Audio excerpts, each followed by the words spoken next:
চৌধুরী বাড়ির দুই বউ সুমি ও রূপা, তারা অনেক ধনী বাড়ির মেয়ে হওয়ায় শ্বশুর বাড়িতে অনেক সম্মানের সঙ্গে থাকে। তাদের শাশুড়ি রহিমা বেগম দুই বউকে খুব স্নেহ করে। রহিমা খুব ভালো একজন শাশুড়ি।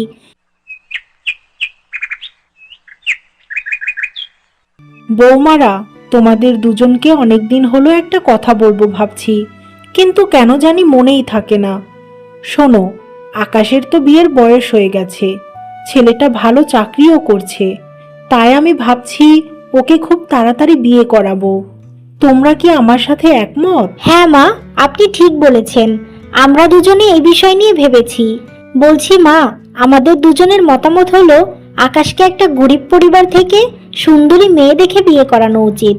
এতে করে আপনার ছোট বৌমা একদম আপনার মনের মতো হবে। একদম সংসারী একটা মেয়ে নিয়ে আসুন মা। ঠিক বলেছ আপা তুমি।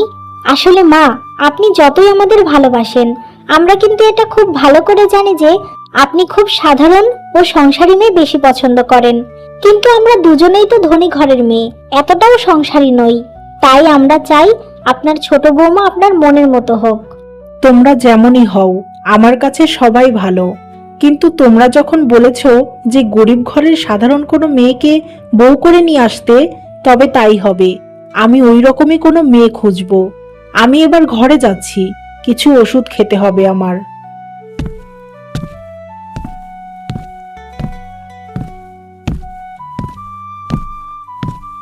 শেষ পর্যন্ত আমরা সফল হব আপা। সারাদিন এই সংসারের কাজ করতে করতে জীবনটা শেষ হয়ে যাচ্ছে। আমাদের কি এসব কাজ মানায় বলো?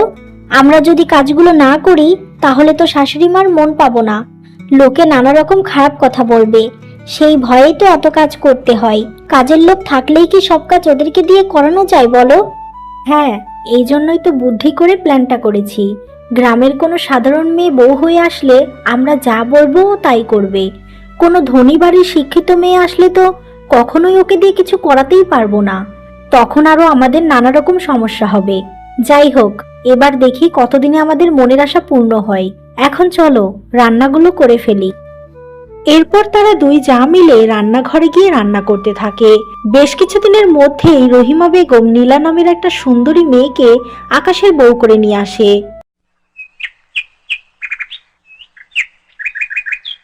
এ কি নীলামা, তুমি এত সকালে কেন ঘুম থেকে উঠেছো? এখন তো বাড়ির কেউ ঘুম থেকে ওঠে না। তোমার কি কোনো সমস্যা হচ্ছে? না মা, আমার কোনো সমস্যা হচ্ছে না। আসলে আমি বাড়িতে থাকতে অনেক সকাল করে ঘুম থেকে উঠতাম, মায়ের কাজে সাহায্য করতাম। তাই আজও সকাল করে ঘুম ভেঙে গেছে। তা তো বুঝলাম, কিন্তু এই বাড়িতে তো এত সকালে কেউ ঘুম থেকে ওঠে না। বড় বৌমারা 8টার দিকে উঠে সংসারের কাজ করে, তুমিও তখনই উঠবে।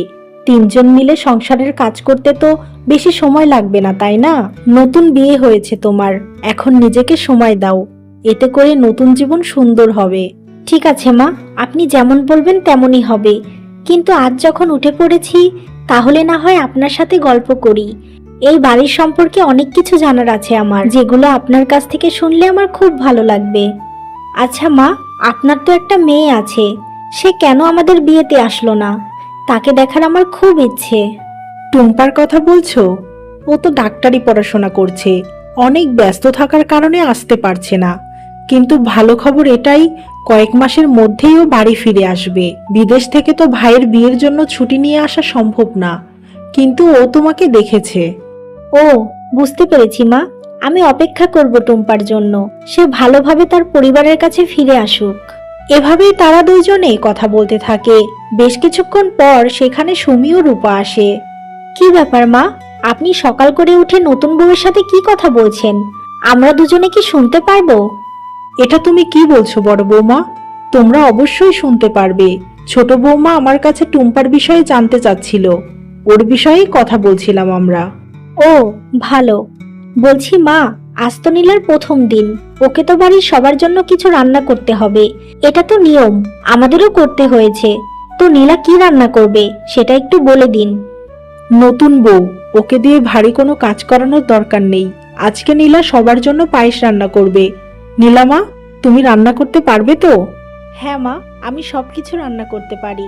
আমি আপাদের সাথে গিয়ে রান্নাটা করে নেব, আর তাদের কাজেও সাহায্য করব। না নীলামা, আজ তোমাকে কোনো কাজ করতে হবে না, তুমি শুধু পায়েসই রান্না করো। কিছুদিন যাক, তারপর না হয় বৌমাদের সাথে কাজ করবে। যাও বৌমা, নীলাকে নিয়ে যাও। এরপর তারা তিন বউ রান্নাঘরে যায়। তোমার কপালটা খুব ভালো, বুঝেছো নীলা? তোমাকে শাশুড়ি মা খুব ভালোবাসে।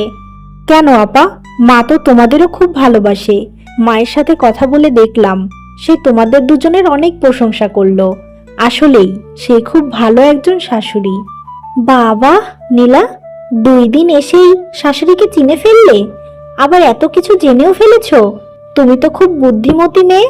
আপা, আমি তো গ্রামের মেয়ে, তাই সবকিছু তাড়াতাড়ি বুঝে যাই যে কে কেমন। কারোর সাথে কিছুক্ষণ কথা বললেই তার সম্পর্কে অনেক কিছু বোঝা যায়, কিন্তু পুরোটা বুঝতে সময় লাগে। যাই হোক নীলা, তোমার এখন মানুষ চেনার দরকার নেই। তুমি বরং মন দিয়ে পায়েসটা রান্না করো। এই কথা শুনে নীলা মন দিয়ে পায়েস রান্না করে, আর তারা দুজনে নিজেদের মতো কাজ করে।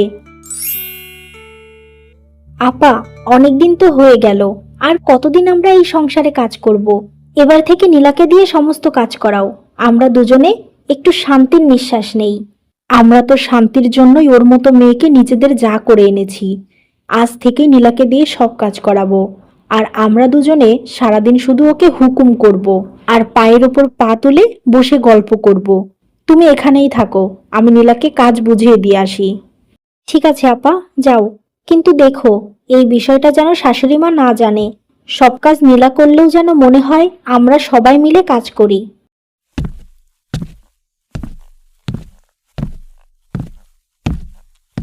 কি ব্যাপার নীলা, তুমি এখানে বসে কি করছো? বসে থাকলে তো আর সংসারের কাজ হবে না। আজ আমার শরীরটা ভালো নেই, তাই তুমি সকালের রান্নাটা করে ফেলো, আর বাকি কাজগুলোও করে নিও। রূপার শরীরটাও ভালো নেই তেমন। তোমাদের শরীর খারাপ? কি হয়েছে আপা তোমাদের? ওষুধ খেয়েছো কি? আমি এখনই মাকে গিয়ে জানাচ্ছি। না না, তেমন কিছু না। আর এসব কথা মাকে জানানোর দরকার নেই। মা খুব চিন্তা করবে। তুমি যাও, কথা না বাড়িয়ে কাজগুলো করে ফেলো। এই কথা শুনে নীলা রান্নাঘরে যায়, আর বাড়ির সবার জন্য রান্না করতে থাকে। এমনভাবেই সেই দিন কেটে যায়। পরের দিন সকালেও সুমি নীলাকে সমস্ত কাজ একা করতে বলে, আর নীলাও তার কথা মতো সমস্ত কাজ একাই করতে লাগে। বেশ কিছুদিন যাওয়ার পরও সুমি ও রূপা সংসারের কোনো কাজে হাত দেয় না। নীলার একা সংসারের সমস্ত কাজ করতে অনেক কষ্ট হয়ে যায়। এমনই একদিন, আপা, তোমরা এখানে বসে আছো? বলছি, এত বড় সংসারের কাজ আমার একা করতে খুব কষ্ট হচ্ছে। তোমরা কি একটু সাহায্য করে দেবে আমাকে? আমিই সব কাজ করব, তোমরা শুধু একটু সাহায্য করো। নীলা, তুমি আমাদের ছোট, তাই অবশ্যই সংসারের কাজ তোমাকেই করতে হবে। আমরা এতদিন অনেক কষ্ট করে দুজনে এই সংসারটা সামলেছি, এবার তুমি সামলাবে। এটাই তো স্বাভাবিক, তাই না? হ্যাঁ আপা, তোমরা ঠিক বলেছ, কিন্তু তোমরা তো দুজনে মিলে কাজ করতে, আর আমার তো একা করতে হচ্ছে, তাই একটু বেশিই কষ্ট হয়ে যাচ্ছে আপা। এক একজন এক এক ধরনের খাবার খায়, টাইম মতো রান্না করতে হয়, এগুলো তো সমানভাবে করতে পারছি না আমি। কেন পারবে না শুনি? আমরা কত ধনী বাড়ির মেয়ে জানো? জীবনে এক গ্লাস পানিও ভরে খাইনি, আর শ্বশুর বাড়িতে এসে এই সংসারের সমস্ত কাজ করেছি। আমরা ধনী বাড়ির মেয়ে হয়ে যদি সবকিছু করতে পারি, তাহলে তুমি গরিব ঘরের মেয়ে হয়ে কেন কিছু করতে পারবে না? আর তাছাড়া আমরা বাড়িতে 3 বউ, এখন যদি কাজের লোক রেখে দেই, মানুষ তো নানা রকম খারাপ কথা বলবে, আর মায়েরও মনটা খারাপ হয়ে যাবে। হ্যাঁ রূপা, তুমি ঠিক বলেছ। আর শোনো নীলা, তোমার সাথে আমরা খুব ভালো ব্যবহার করেছি, এটা নষ্ট করো না। আমাদের ভালো থাকতে দাও। আমাদের কথা মতো না চললে কিন্তু যেখান থেকে এসেছো সেখানে পাঠিয়ে দেওয়ার ব্যবস্থা করব। জানো তো এ বাড়িতে আমাদের কতটা দাম দেওয়া হয়, আর আকাশও আমাদের খুব বিশ্বাস করে। না না আপা, তোমরা এমন কিছু করো না। আমি তোমাদের সব কথা শুনবো, আর কখনো তোমাদের কোনো কাজ করতে বলবো না। আমি এবার আসি, অনেক কাজ পড়ে আছে।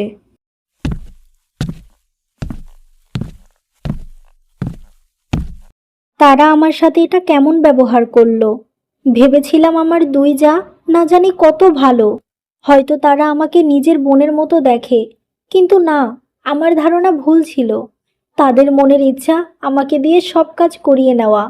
হয়তো এই জন্যই আমাকে এ বাড়িতে এনেছে, কিন্তু মাকে তো এমন মনে হয় না। তাকে কি একবার সব বলবো? কি করেই বা বলবো? আমার কথা তো নাও বিশ্বাস করতে পারে। এখন ধৈর্য ধরা ছাড়া আর কোনো উপায় নেই আমার।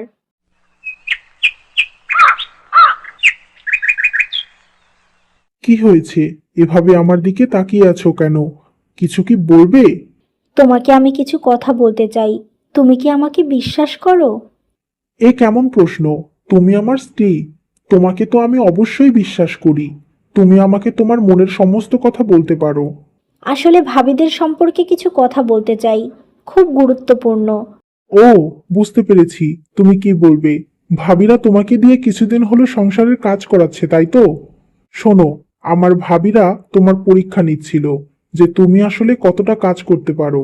আমাকে তারা সবকিছুই বলেছে। তুমি এটা নিয়ে ভেবো না, সবকিছু ঠিক হয়ে যাবে। কি বলছো? তারা তোমাকে এমন কথা বলেছে? কিন্তু তাদের কথাই তো আমার এমন মনে হয়নি। আর যদি সত্যিই তারা এই প্ল্যানটা করে থাকে, তাহলে আমাকে কেন বলল না? তোমাকে কেন বলতে হলো? আমাকে বললে তো আমাদের তিনজনের সম্পর্কটা আরো ভালো হতো। তুমি এত জটিল করে কেন ভাবছো? ভাবিদেরকে নিজের বোনের মতো মনে করো, মিলেমিশে সংসারের কাজ করো। আর একটা কথা সব সময় মনে রাখবে, তারা তোমার বড়, তাদের সম্মান দিয়ে চলবে। ঠিক আছে, আমি বুঝতে পেরেছি। তুমি এবার যাও, হাত মুখ ধুয়ে আসো, আমি খাবার বাড়ছি।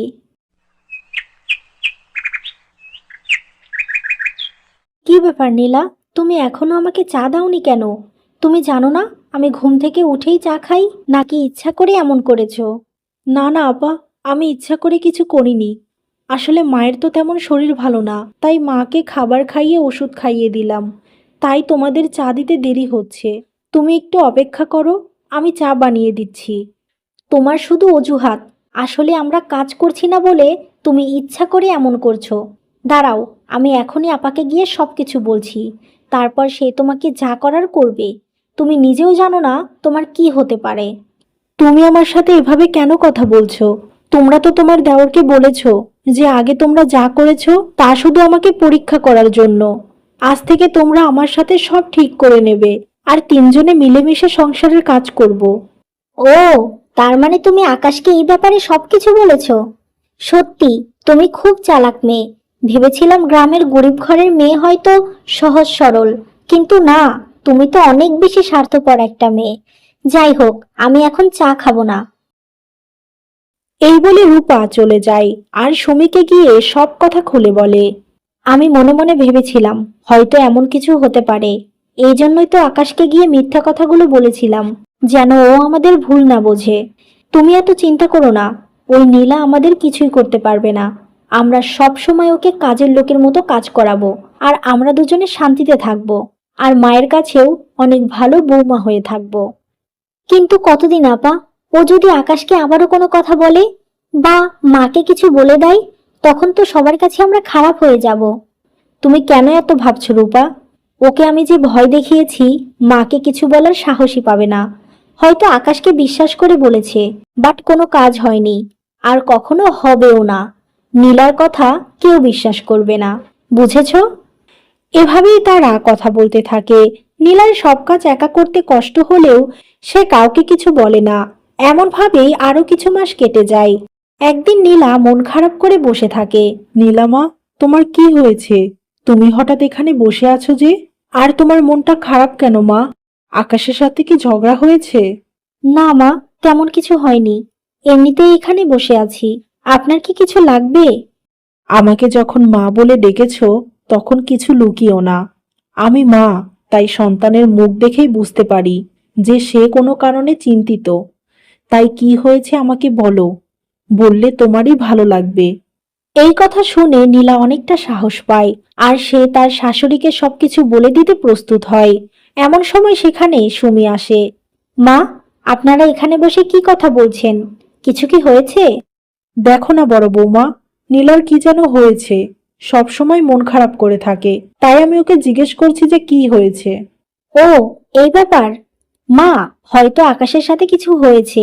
স্বামী স্ত্রীর মধ্যে কত কিছুই তো হয়, তাই না? সবকিছু তো সবাইকে বলা যায় না। এখন এমন হওয়াটা স্বাভাবিক। 2 দিন পর দেখবেন সব ঠিক হয়ে গেছে। তাই যেন হয় বৌমা। আমি চাই আমার বাড়ির 3 বউই ভালো থাকুক, খুশি থাকুক। তোমরা দুজনে গল্প করো, আমি ঘরে যাচ্ছি।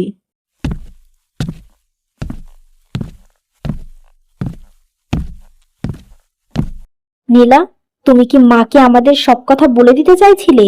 তুমি এতটা খারাপ মেয়ে? আমরা দুজনে কত কাজ করেছি বিয়ে হওয়ার পর থেকে। এখন তুমি এসেছো বলে একটু আরাম করতে চাইছি, আর তুমি আমাদের খারাপ বানানোর জন্য একদিন আকাশকে আবার মাকে এসব কথা বলছো? তোমার মতো মেয়েকে সহজভাবে নিলে চলবে না। দেখো আমি তোমার কি করি। আপা, তোমরা কেন আমার সাথে এমন করছো? কি অপরাধ আমার? তিনজন মিলেমিশে সংসারের কাজ করলে তো কোনো সমস্যা নেই। একা কি এত কাজ করা যায় বলো? আমি যে ক্লান্ত হয়ে যাচ্ছি। আবার তোমাদের দুজনের ঘরের কাজগুলোও আমাকে করতে হয়। কয় দিক সামলাবো আমি বলো? এই জন্যই তো নিরুপায় হয়ে মাকে বলতে চাইছিলাম। আর তাছাড়া তোমরা কেন জানি আমাকে খুব খারাপ চোখে দেখো, সম্মান করো না। অন্যায় করে আবার মুখে মুখে কথা বলছো? শোনো, আমরা দুজনে ধনী বাড়ির মেয়ে, আর তুমি গরিব ঘরের মেয়ে। তাই তুমি এই সংসারের সব কাজ করবে, যেমন কাজের লোকেরা করে। আমরা দুজনে আর কোনো কাজই করব না, বুঝেছো? আর তোমাকে কি করে সাহিস্তা করতে হয় সেটাও আমি জানি। আমি তোমার কথায় অনেক ভয় পেয়েছি, কিন্তু আর না। আমি এবার মাকে সব কথা সময় করে বলে দেব। ভেবেছিলাম তোমরা ঠিক হয়ে যাবে, কিন্তু না। আজ বলে দিলে যে তোমরা আমাকে কাজের লোক করে রাখতে চাও। সেটা তো হতে দিতে পারি না। তোমাদের মতো আমারও এ বাড়িতে একটা অধিকার আছে। এই কথা শুনে সুমি অনেক রেগে যায়, কিন্তু তার কোনো কথার প্রতিবাদ না করে সুমি ঘরে চলে যায়।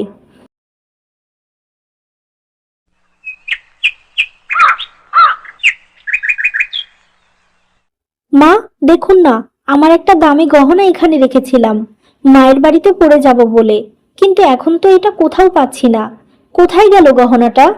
এত অস্থির হলো না রূপমা, খুঁজে দেখো, ঘরেই কোথাও আছে। এ বাড়ি থেকে তো কখনো কিছুই হারায় না। মা, রূপা আর আমি মিলে খুঁজেছি, কোথাও পাচ্ছি না। কখনো তো এমন হয়নি, আজ কেন হলো? আমার তো মনে হচ্ছে কেউ লোভ সামলাতে না পেরে গহনাটা নিয়েছে। না না, এমন কে করবে? তোমরা দুজনে আবার ভালো করে খুঁজে দেখো, নিশ্চয়ই পাবে। আর পেলে আমাকে একটু জানিও।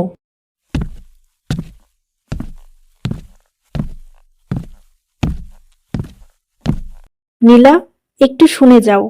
শোনো, এই গহনাটা আমাদের কাছেই আছে। যদি তুমি আমাদের কথা মতো চলো তাহলে বেঁচে যাবে, না হলে এই চুরির দায় তোমার ঘাড়ে দেব। তখন মা তোমাকে ঘাড় ধাক্কা দিয়ে এ বাড়ি থেকে বের করে দেবে। কি বলছো তুমি আপা? আমি যে কাজটা করিনি তোমরা আমাকে সেটার দায় দিবে? তোমরা এমন ধরনের মানুষ? ঠিক আছে, আমি তোমাদের সব কথা শুনবো। আর কখনো আমি এই বিষয়ে কাউকে কিছু বলবো না। শুধু এই চুরির অপবাদ আমাকে দিও না। আমি এটা সহ্য করতে পারবো না। এই বলে নীলা কান্না করতে করতে চলে যায়। এই দিনের পর থেকে নীলা চুপচাপ সব কাজ করে নেয়, এমনকি রূপা ও সুমির ঘরের কাজগুলোও নীলা করে নেয়। এমনভাবেই দিন কেটে যায়। একদিন আকাশের ছোট বোন টুম্পা বিদেশ থেকে ছুটিতে বাড়ি আসে, আর নীলার সাথে বেশ ভালো বন্ধুত্ব হয়ে যায়। ছোট ভাবি, কদিনেই তোমার সাথে আমার এত ভালো বন্ধুত্ব হয়ে যাবে সেটা আমি ভাবিনি। বড় দুই ভাবির সাথে তো আমার তেমন বন্ধুত্ব হয়নি, কারণ কি তা জানি না, কিন্তু তোমাকে কেন জানি প্রথম দেখায় আমার ভালো লেগেছে। তাই নাকি? তোমাকেও দেখার খুব ইচ্ছা হচ্ছিল আমার। মাকে সবসময়ই জিজ্ঞেস করতাম যে তুমি কবে আসবে। এমনভাবেই তারা গল্প করতে থাকে। বেশ কিছুদিন কেটে যাওয়ার পর টুম্পা খেয়াল করে বাড়ির সমস্ত কাজ নীলা করে, এমনকি তার বড় ভাবিরা নীলার সাথে খারাপ আচরণ করে। এটা দেখে টুম্পা খুব রেগে যায়, আর সে সবকিছু তার মাকে গিয়ে বলে। কি বলছিস? বড় বৌমা নীলার সাথে এমন আচরণ করে? কই, আমি তো এমন কিছু দেখিনি। নীলা তো বলে ওরা তিনজন মিলেই সংসারের কাজ করে। মা, বড় ভাবিরা ছোট ভাবিকে ভয় দেখিয়েছে, বলেছে সে যদি কাউকে কিছু বলে তাহলে মিথ্যা অপবাদ দিয়ে বাড়ি থেকে বের করে দেবে। আবার তার কথা নাকি কেউ বিশ্বাসও করবে না, এই জন্যই কিছু বলতে পারেনি। এসব কি বলছিস? এগুলো কি সত্যি? আর তুই কি করে এত কিছু জানতে পারলি টুম্পা? মা, আমি ভাবিদের ঘরে আড়ি পেতে সব শুনে নিয়েছি, আর নিজের চোখেও অনেক কিছু দেখেছি। তুমি এসবের কিছু করো মা। ছোট ভাবি গরিব ঘরের মেয়ে বলে তারা তার সাথে এমন করে, সম্মান করে না। এসব শুনে রহিমা বেগম অনেক রেগে যায়, আর তার দুই বৌমাকে অনেক করে বকা দেয়। মা, আপনার কিন্তু আমাদের সাথে এমন ব্যবহার করা উচিত না। আমরা আপনার জন্য কম করিনি, এই গাইয়া গরিব ঘরের মেয়ের জন্য আমাদের অপমান করতে পারেন না আপনি। আর মা, আমরা যা করেছি ঠিকই করেছি, কেনই বা করব না? নীলা গরিব ঘরের মেয়ে, আমাদের সাথে ওর কোনো তুলনা হয় না। ওকে দিয়ে আমাদের সব কাজ করাবো বলেই তো আকাশের সাথে ওকে বিয়ে দিয়েছি। ছি, তোমাদের কোনো লজ্জা নেই দেখছি। ধনী ঘরের মেয়ে বলে তোমাদের এত অহংকার। ভেবেছিলাম তোমরা দুজনে হয়তো নীলাকে খুব ভালোবাসো, ছোট যা হিসেবে স্নেহ করো, কিন্তু না, তোমরা তো ওকে কাজের লোক বানিয়ে রেখেছো। আমি বেঁচে থাকতে এমন কিছুই হবে না। তোমরা এখনই এ বাড়ি ছেড়ে চলে যাও। যতদিন না আমার ছেলেরা বিদেশ থেকে বাড়ি আসবে ততদিন মায়ের বাড়িতেই থাকবে। ঠিক আছে মা, তাই হবে। আমরা এ বাড়ি ছেড়ে চলে যাব, কিন্তু এই ফকিন্নি গাইয়া মেয়ের সাথে কিছুতেই সমানভাবে এ বাড়িতে থাকতে পারবো না। এই বলে তারা দুই বউ বাড়ি ছেড়ে চলে যায়।